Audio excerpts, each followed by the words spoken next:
All right, guys, so we're out here on a very special place. This is Jake Ehlinger's property. You got myself, Jake, and Devin Cole here. And you were kind of saying a bit, like, you've lived here for a long time, and this is like your baby, right? It's like almost like one of your kids. You've been working on the property for a long time. For a long time, yeah. And what we wanted to do for the people right now, kind of present time, real world examples, is just a couple quick hot takes of what people can be doing on their own properties, things that they can start to be thinking about for future years. And so to start here, you know, we've had a couple of conversations as we've walked around the property, specific to cover crops, and we're currently standing. I guess I want you to explain to somebody if they had to visualize what we're looking at right now, what we're looking at and why the cover crop has been a successful part of this. So what you're seeing right now is a pretty good stand of soybeans, about 8 to 10 inches tall.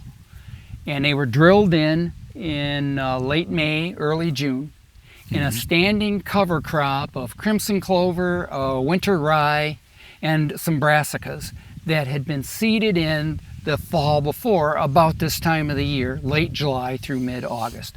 So those of you guys that are thinking about having a brassica fall attractant plot, it can be great for attraction and for nutrition for your deer this fall, but it also can do double duty for you in the spring and create a cover crop that you can plant into. And there's all different methods. You don't have to have a drill. There's roller crimping. They're seeding it and then running down with it with just a regular roller. There's all different ways. You can also just overseed it, take a cultipacker, drive over it with a cultipacker, and then use some herbicide to terminate that crop, as long as you use GMO type soybeans or something like that. And the benefit, the long-term benefit, is you have less inputs. You're not putting as much fertilizer. You're conserving moisture because you have a cover crop that holds the moisture, and you're also keeping the temperature of the soils lower, so the crop has better germination and growth stages. So it's just a win every step of the way. And, it's great attraction for your deer. So as these beans get bigger, though, will you come back and broadcast or overseed anything into these? Yes. For the fall? So we've got oncoming rain between now and Saturday. So I'm going to come out here and broadcast some brassicas, crimson clover, winter rye, that sort of thing in here just in the next couple of days. And, hopefully we get some rains over the next 2 to 3 weeks, get them germinated, get them to sprout up.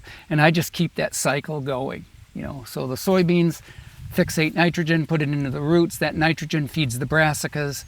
The winter rye has an oleopathic property that reduces weed competition.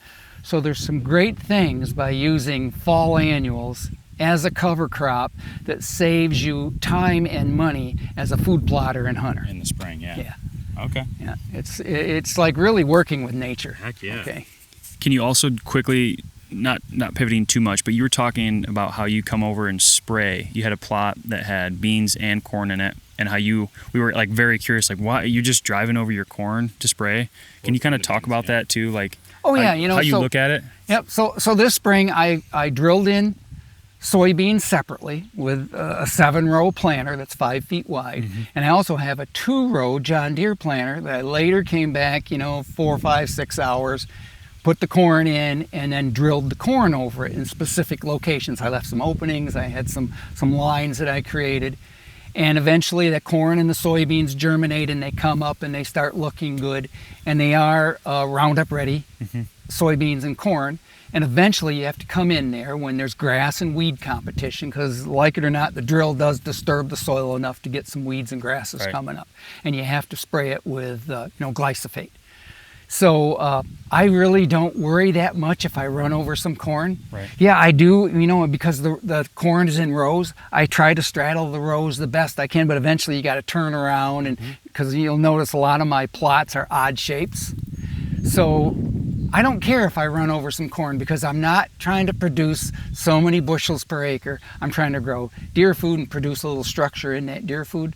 So if I end up in 2 sprays losing 10 to 15% of the corn, that's not the end of the world for me. Right. Okay. And it's like you can't even really tell either. Yeah. I mean, the thing is, a couple of weeks later, you can hardly even tell I drove in there. Crazy. Yeah. And we've had such, humid, warm weather. The corn has just grown like crazy in the last 2 to 3 weeks. Yeah. So like 4th of July, they've got that saying, knee high by the 4th of July. Exactly. Well, my corn was over knee high, but about thigh high. Well, here we are. It's the 24th of July, and most of the corn's head high. Right. Yeah. So it's literally put on 4 feet in 3 weeks. Yeah. That's incredible. And it's just, we've had great weather, and my alfalfa that we're standing in here is looking incredibly good. And of course my soybeans now, and my soybeans are up high enough now that the deer pressure is not, they're not just mowing them to the ground. I've got enough food sources available to them. And of course great bedding areas that they can go into with lots of available browse in the bedding areas. It's taking the pressure off of the food. Yeah. Anything else to add, Deb? I don't think so. It's just Jake, anything else to add? Get out there and do it. Those that talk about it and think about it and don't do it are the ones that don't have the good hunting in the fall. It's better to go out and try and fail Yeah, and learn something exactly. rather than just sit Yeah. on the couch. Mhm. Yeah. All right, guys. Appreciate you hanging on for this week's quick tip with Jake Ehlinger. Stay tuned for next week. We're going to also have another one for you guys to listen to and hopefully help you get out in the woods this fall. Appreciate everybody listening along. see ya.